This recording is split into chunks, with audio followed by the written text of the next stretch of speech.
O avanço da tecnologia tem possibilitado que o Brasil cresça no desenvolvimento de propriedade intelectual. Nesse ritmo, aumentou o número de pedidos de patentes no Instituto Nacional de Propriedade Industrial, INPI. São demandas que refletem também na justiça, que passa a julgar cada vez mais ações que envolvem essa proteção. Experiências que ganham forma, descobertas que melhoram e mudam a vida de muitas pessoas, tecnologias que aproximam e encurtam distâncias. Todos esses produtos fazem parte da propriedade intelectual. No Brasil, para proteger essas inovações, existe o registro de patentes. Ao ter uma patente depositada, ele vai reconhecer se aquela patente é um invento, é uma novidade, ela tem uma criatividade ali associada e ela tem que ter, vamos dizer, um uso industrial para que ela possa ser registrada. Então, o examinador vai examinar isso e, após o exame, ele vai conceder, de uma forma muito simples, um direito que vai ser válido por 20 anos. É, na verdade, um monopólio de uso. E aí ele chega aquele bem ao mercado e, após aquele prazo, ele cai em uso, vamos dizer, ele cai em domínio público. Este laboratório da Universidade de Brasília realiza pesquisas na área de biologia. São estudos cujos resultados satisfatórios são patenteados. Assim como aqui na UNB, várias experiências recebem esse registro. Tanto é que o Brasil registrou nos últimos 13 anos aumento de 64% no número de pedidos de patentes residentes, as chamadas tecnologias nacionais. Só em 2011 foram mais de 7.700 solicitações, de acordo com o Instituto Nacional de Propriedade Industrial. Mas, apesar do aumento, o Brasil ainda fica atrás quando comparado aos países dos BRICS. Entre 2006 e 2010, o Brasil apresentou variação negativa de menos 1,5% no número de pedidos. A China ocupa o primeiro lugar com incremento de 16,8%, seguida da Índia, 5,8%, e da Rússia, 3%. Em relação aos pedidos de patentes residentes e não residentes no ano de 2010, o Brasil fica à frente apenas da África do Sul, com 22.686. Os primeiros lugares são dos Estados Unidos, com 490.226, China, com mais de 300 mil, Rússia, 42.500 e Índia, cerca de 34.280. Pelo fato das economias dos países mais avançados entender melhor e conhecer mais esse sistema há mais tempo, então eles sabem da importância de, quando vêm fazer negócio no Brasil, de ter todo esse seu acervo intelectual de tecnologia protegido no mercado onde eles vão operar.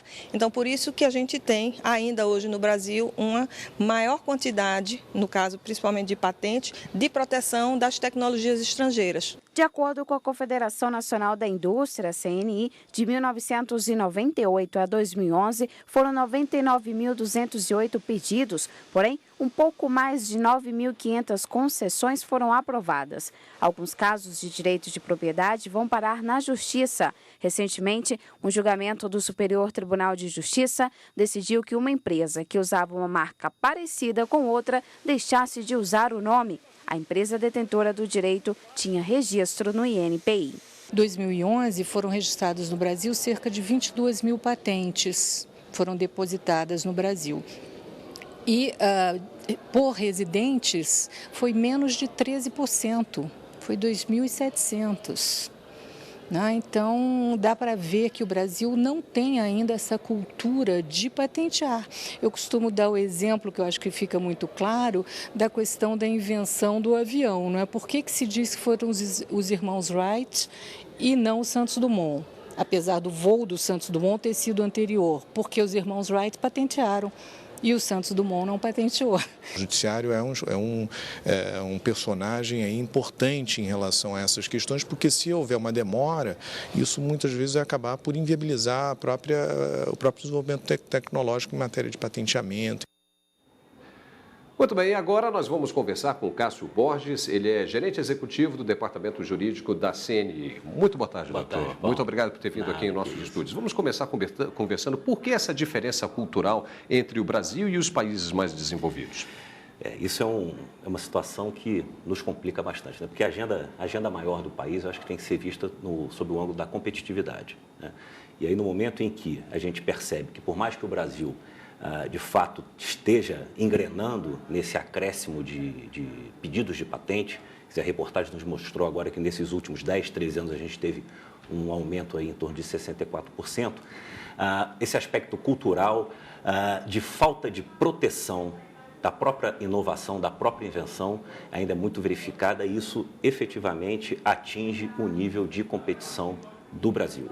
E pelo que a gente viu também na reportagem, isso tem aumentado, né, as demandas nos tribunais. E para ajudar os juízes nos tribunais, né, a CNI acabou lançando um livro, né, que vai ajudar os juízes a dirimir sobre questões polêmicas sobre patentes no Brasil, não é isso? Fala um pouco sobre esse livro. É verdade. Na sexta-feira, né, que passou, nós lançamos esse livro, A Propriedade Industrial Aplicada, Reflexões para o Magistrado.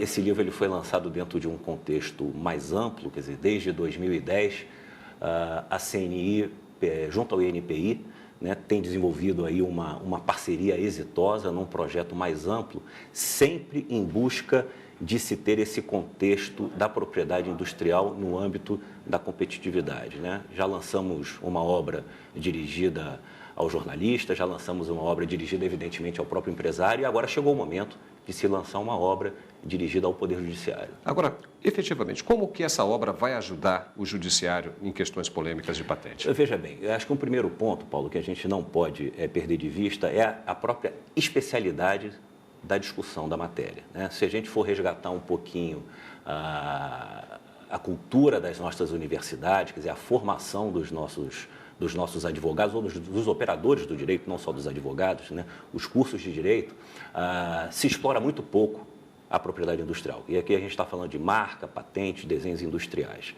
certo?